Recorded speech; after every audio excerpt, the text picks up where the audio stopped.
So, welcome to the fourth episode of the Lore Build series, where I select perks that fit the characteristics of whatever character that I'm displaying in this video. This one being Michael Myers from Halloween 5, The Revenge of Michael Myers, my least favorite movie in this entire series.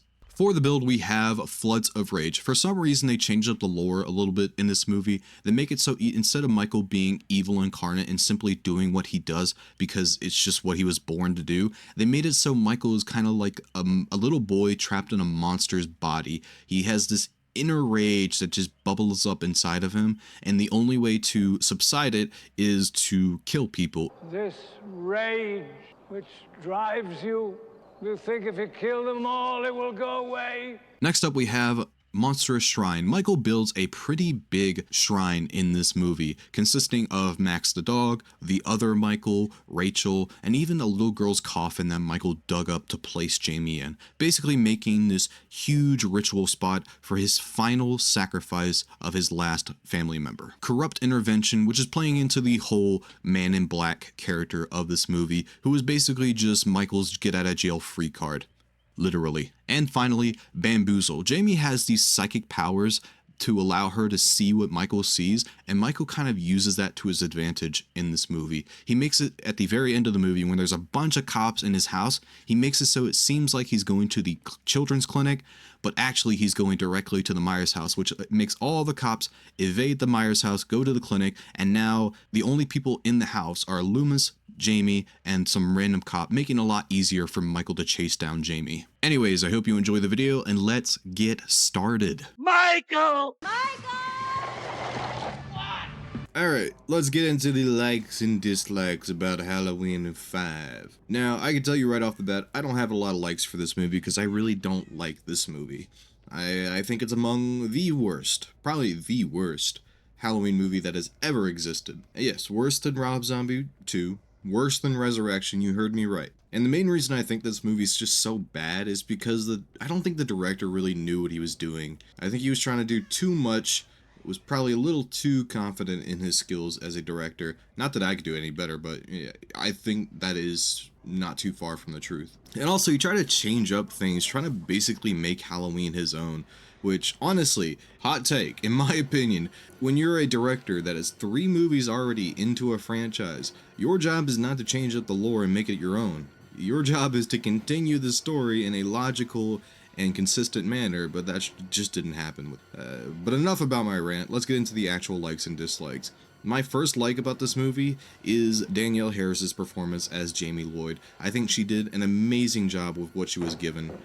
By far, probably one of the best child actors in all of horror, at least in my opinion. Very underrated, and I think she did a really good job. Somebody else who did a really good job is Donald Pleasence as Dr. Loomis. Dr. Loomis, can you stop getting inside of me? I don't like you inside of me. Hey, get your finger out of there! Bang. How do you feel? How do you feel right now? Oh my gosh. Don't you feel silly? Come on, tell me. Just tell me. A lot of good Loomis moments in this movie. One of my, I think probably the funniest Loomis moment of all time being when he's beating the crap out of Michael with a 2x4 going, die, die, die, Michael. Oh my god, I couldn't even see her. I don't know why, but that scene is just so unbelievably funny to me. I love it so much. Also, probably like top 5, maybe even top 3 Loomis lines in this movie, being the one I'm gonna put on the screen right now. I prayed that he would burn in hell, but in my heart, I knew that hell would not have him. Really, really good line. So sad. I mean, so... Oh, fuck, I fucked up. God damn it.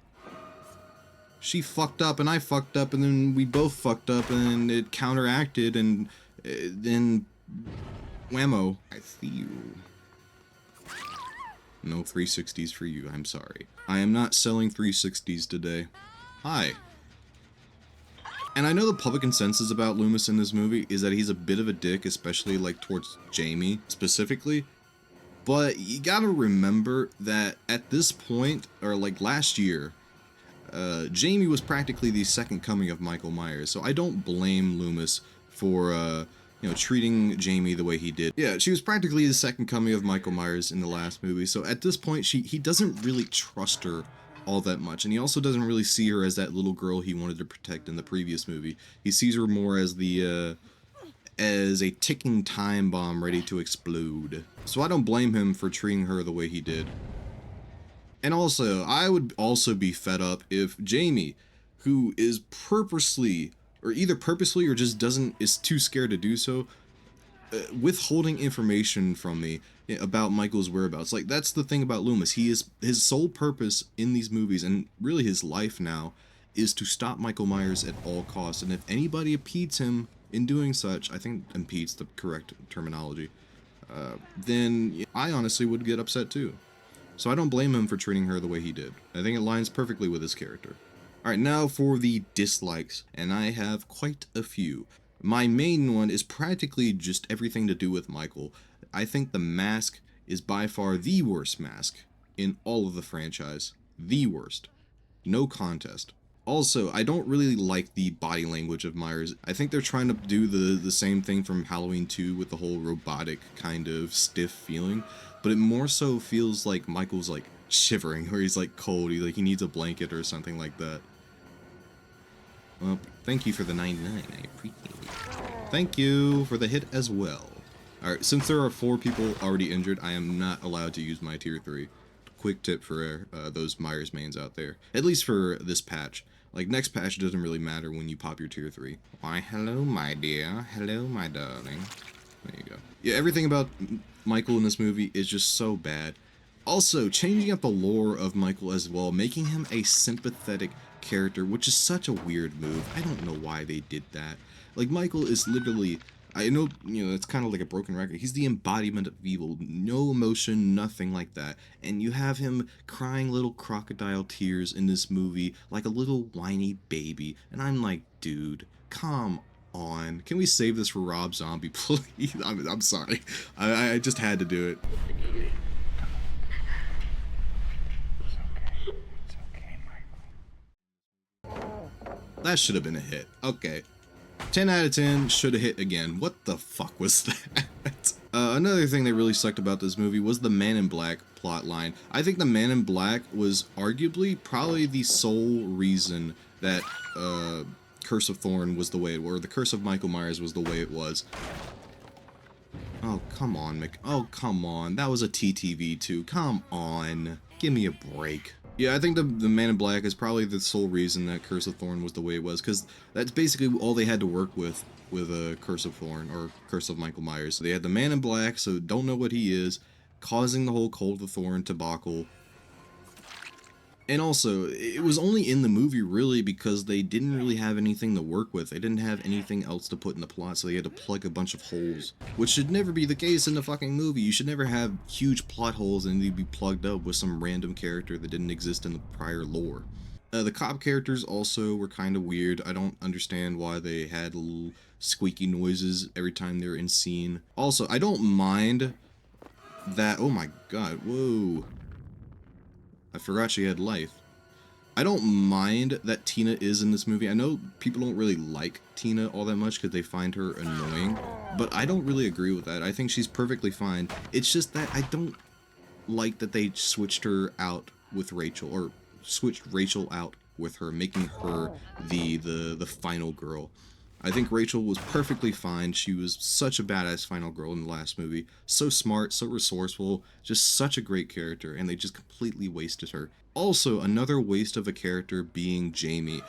Jamie is pretty much just restricted to being some girl with psychic powers. That's it. Now, I'm going to do something a little different that I wanted to do in the previous 2 episodes, but I just forgot to do so. But it's the Loomis meter, which is basically a scale of 1 to 10, like, I shot up 6 times. And for Halloween 5, I am definitely going to be giving it a 1 time out of 6. For Halloween 4, I'm going to be giving it a 6 times out of 6, along with the original Halloween. And I'll give Halloween 2, maybe... I rewatched it recently. I'm going to give it a 4 times out of 6. Bye, Sable. Yes, go. Michael! So I brought a Mori for this round, so hopefully that'll come in handy. But I kind of want to take the time to talk about the Myers changes coming in the next patch, which right off the bat, I do like. I do think they're really, really good changes. You know, like I said in my Halloween 4 video, any change is a good change for Myers, and that remains true. But some aspects about these changes seem a little lazy, in my opinion. Mainly just the add-ons, nothing else other than just the add-ons. Increased stalking gap, great. I do like the change to the stalking distance penalty, how they kind of reversed it a little bit. I'm glad I got that hit. I do think that they need to maybe adjust the close-up stalking distance thing, but it's not really going to be that big of a deal. I don't think it's going to affect gameplay too much. You're still going to be able to 99 your tier 3, so it won't really matter all that much. But I do think the way they handled the add-ons was very, very lazy. Specifically the lock of hair. Also the tombstone. I think they were very lazy with the tombstone. Instead of like fixing tombstone and like reworking it completely, they instead, I thought I closed that. I must have just went around. Instead of reworking tombstone and making it better for the game, they rather just made it extremely hard to use. That's really it.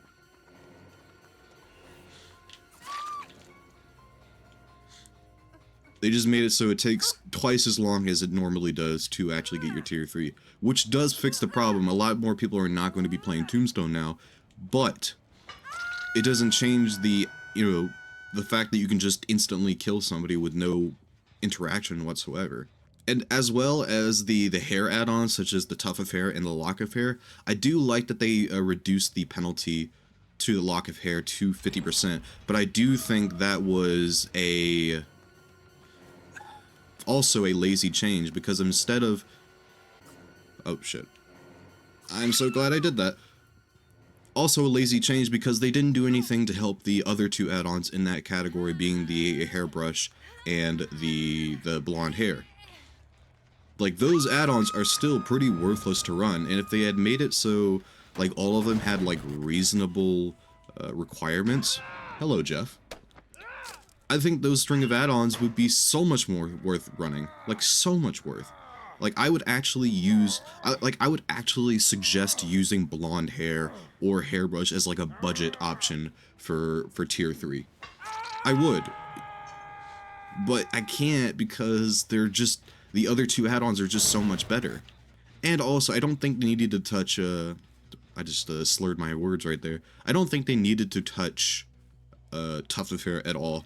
I know I had somebody in my comment section saying that Eerie Tuft of Hair was bad for the game, which I don't agree with whatsoever. I think Eerie Tuft of Hair is perfectly fine.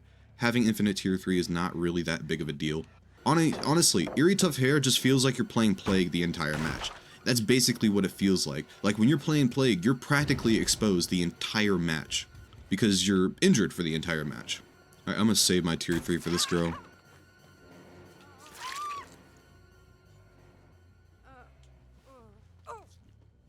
Oh, hello. No! Stop it. See, I don't think Eerie Tuft of Hair is bad for the game whatsoever.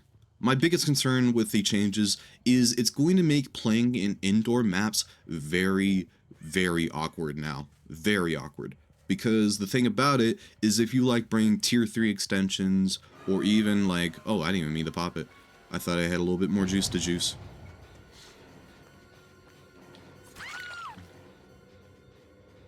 I bet you have it. Unbreakaboon. No Unbreakaboon for you. But yeah, I think it's going to be very awkward to play Myers in indoor maps now. Like, they made it so Myers' best maps were indoor maps, and now that's not really the case anymore. It's going to be perfectly fine if you, like, bring J. Myers Memorial, Dead Rabbit, and all that stuff. But, like, when you're playing with Infinite Tier 3, or not really Infinite Tier 3, like, extension add-ons like the Hairbow, the Lock of Hair, I mean, even Tombstone for that matter, it's going to be very hard to actually play on those maps. But the thing about it is that Haddonfield is pretty much... Gosh darn it, there's a pallet there. I need to remember when I break pallets. Oh, please. Nice. Haddonfield is pretty much going to be one of Myers' best map because it's very open. You have lines of sights pretty much all over the map. It's going to be such a good map for Myers. Maybe... Which map is going to be better, though? I saw a Stalky Boy playing on one map that was just so OP. Oh, the new map. The new map that's coming out in, like, January or something like that. That map is going to be really good for Myers. I'm really excited to play on that map. They may need me to put a couple... I just slurred my words. They may need to put a bunch of obstructions on that map to balance it out a little bit. Mwahaha. Gosh darn it. Gosh darn it. I'm not going to insta-down her because there are already 2 people, soon to be 3 people injured. She just kept going.